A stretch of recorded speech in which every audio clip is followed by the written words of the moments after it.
There is a U.S. territory, it's fairly obscure, called Saipan. It's a relic of the Second World War, but it has been part of an American territory called the Commonwealth of the Northern Mariana Islands. It is not so far from Guam, which is probably the nearest place that most people have heard of.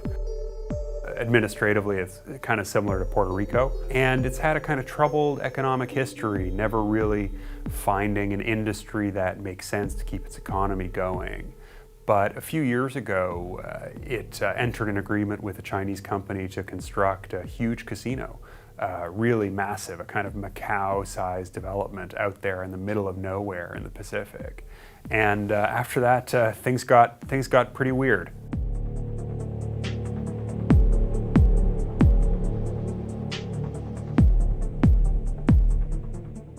I'm Matthew Campbell. I am a reporter for Bloomberg Businessweek. I wrote a story called Paradise Bought, all about the investment of a Chinese casino on the island of Saipan.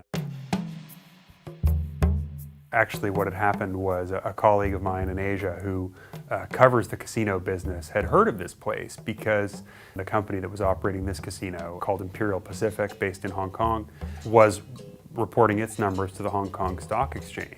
And the numbers that were being put up in Saipan were absolutely astonishing, in the billions per month, at a casino that was on this island truly in the middle of nowhere.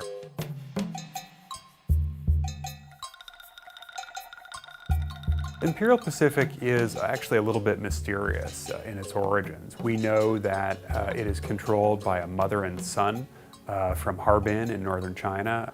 And they are very wealthy, certainly. They seem to have earned their money initially on the mainland in a number of businesses, particularly real estate. And then they came to Macau, where they got involved in what are called junkets, which are these mechanisms by which Chinese nationals gamble in Macau and often, as another consequence of that, are able to move money out of the country.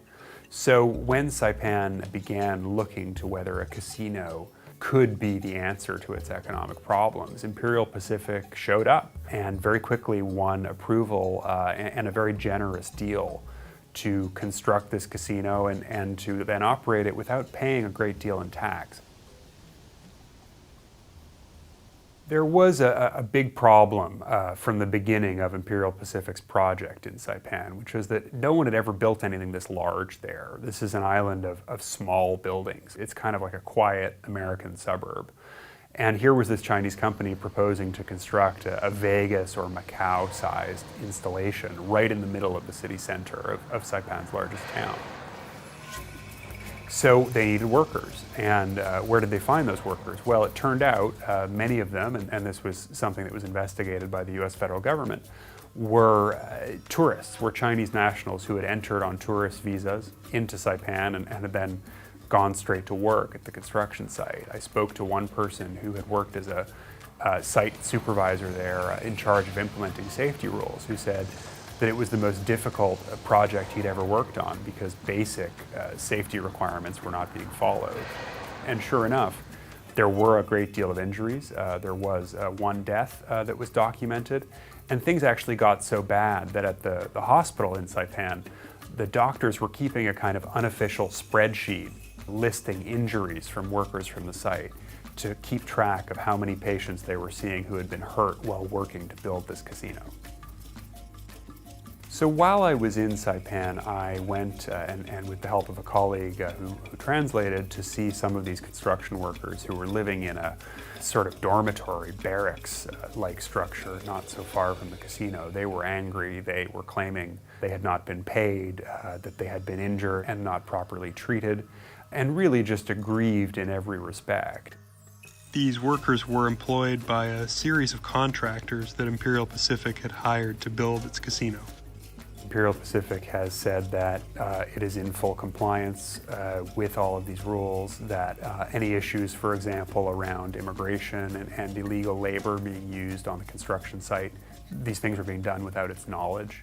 They have also said that safety violations, again, were either done without their knowledge or that the site has complied with all the relevant safety rules.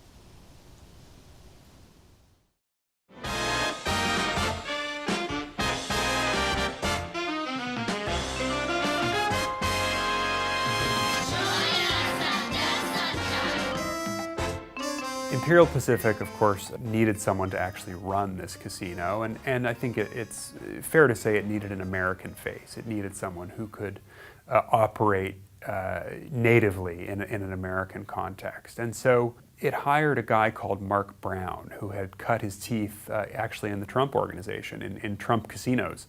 So he was kind of in the Trump orbit. He's someone who has described Trump as a mentor, as someone who was very influential in his career.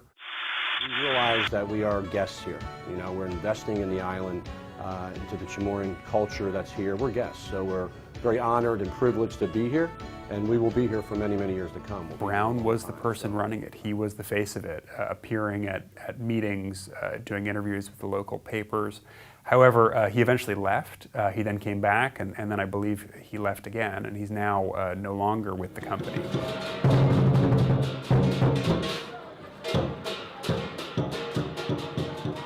One of the things that got me interested in this story was this astonishing list of big-name Washington political figures who Imperial Pacific had managed to collect over the years as board members in some cases, advisors in other cases.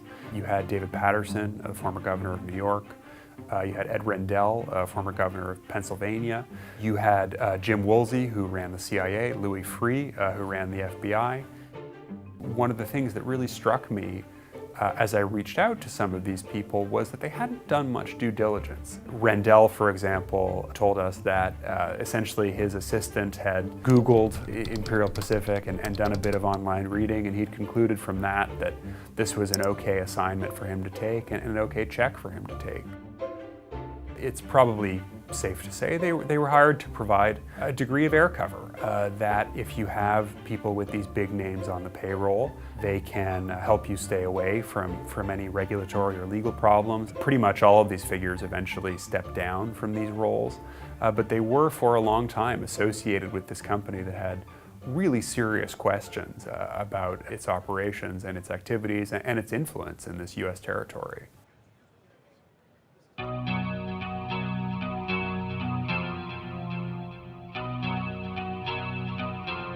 As part of my reporting, I came across a guy called Mike Netto, who was a maritime consultant in Singapore, who had been hired to move one of Imperial Pacific's yachts from Saipan back to Asia. And he was doing this normal assignment, and then the yacht encountered mechanical trouble in the Philippines. So he slowed down to see if he could get some help and was then approached by the Philippine Coast Guard. It appears that Imperial Pacific had reported the vessel stolen. And as a result, Mike and the yacht were impounded in a small city in the Philippines, and he was stuck on board for a few days, not permitted to leave. And while he was on board, he could see through surveillance cameras as three men appeared and started removing what appeared to be big bricks of U.S. cash from the yacht. And I asked him repeatedly if he was sure these were bricks of U.S. cash, and he said they absolutely were. He actually reviewed the footage a few times to be sure. Now, it should be pointed out, Imperial Pacific has said this is not true, and that the yacht was attacked by pirates. Obviously, Mr. Netto disagrees with that. So this was just another very strange, alarming thing that happened in the orbit of this casino.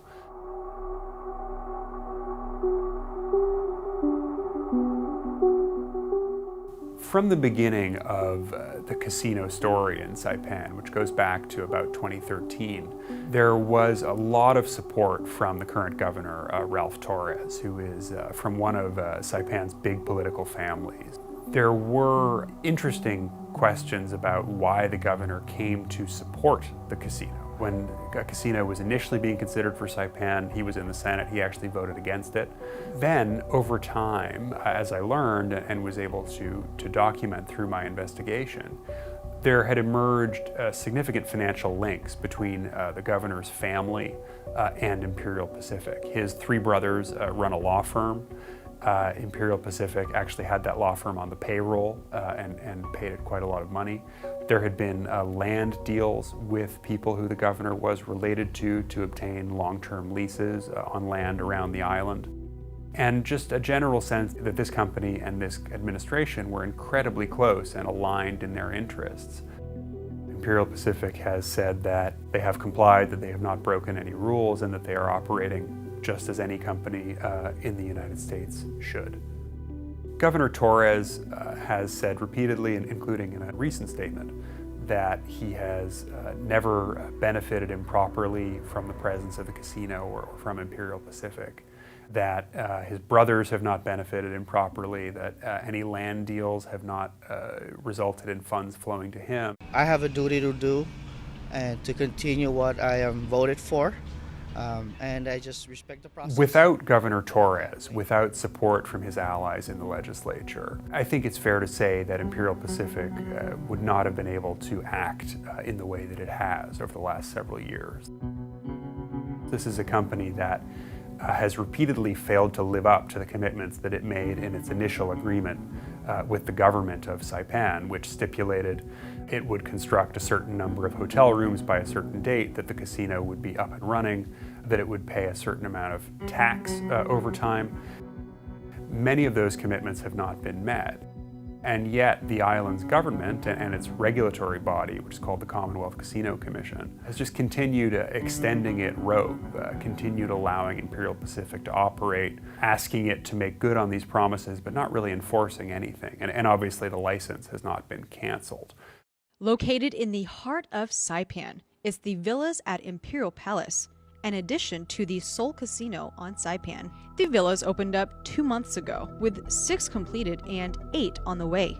Currently, the finished villas are Imperial Pacific had become really the most important force on this island by a huge margin. It was dominating the economy, it was dominating politics, it was building a structure larger than anything the island had ever seen, and it was doing all of these things in ways that had people there and people in the industry and people on the US mainland very concerned about corruption, about safety, about crime, and about whether this island could become a hub for money laundering or other activities that it shouldn't be. At 5 p.m. yesterday, the Federal Bureau of Investigation agents executed one of their multiple search warrants and opened the doors of Imperial Pacific International CNMI's main office. This comes after FBI agents raided CNMI Governor Ralph Torres' office, vehicle, and home, as well his brother's law firm, Torres Brothers, LLC. CNMI administration... Something is happening in the criminal justice system. Whether that leads to charges, and if so, against whom and for what, we still don't know. But this story has some way to run.